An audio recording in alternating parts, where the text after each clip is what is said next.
বিষ্ণু বললেন, খবরদার, চিৎকার চেঁচামেচি করে লাফালাফি করে যারা জিকির করে এরা মনে করে আল্লাহ কানে শোনে না। কথা বলেন, আপনি গোপনেও আল্লাহর ডাকলে আপনার ডাকে সাড়া দিবে কে? এজন্য রাব্বুল আলামিন বলেন, ফাযকুরুনি আযকুরকুম ওয়াশকুরুলি ওয়ালা তাকফুরুন। বান্দা, আমার জিকির তোমরা করো, আমিও তোমাদের জিকির করব। ঠিক কি না? আমরা যদি আল্লাহর জিকির করি, আমাদেরও জিকির করে কে? সুবহানাল্লাহ কইবেন না? আমরা আল্লাহর জিকির করে, আল্লাহ নাকি আমাদের জিকির করে। জানো তো না কথা এটা? আবার হাদিসে কুদসিতে আল্লাহ বলেন, ফাইন যাকারানি ফি নাফসি যাকারতুহু ফি নাফসি।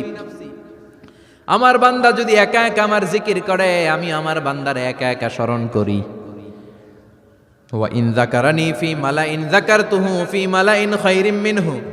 এরকম মহা সম্মেলন করে যদি কেউ আমি আল্লাহর জিকির করে, আমি এর চেয়েও বড় মহা সম্মেলন ফেরেশতাদেরকে নিয়ে করে আমার বান্দারে স্মরণ করি। ওয়া ইন তাকাররাবা ইলাইয়া শিবরান তাকাররাবতু ইলাইহি যিরাআন। আমার বান্দা যদি আমার দিকে এক বিঘত আসতে চায়, আমি আমার বান্দার দিকে এক হাত এগিয়ে যাই। আমার বান্দা যদি আমার দিকে এক হাত আসতে চায়, আমি আমার বান্দার দিকে দুই হাত যাই।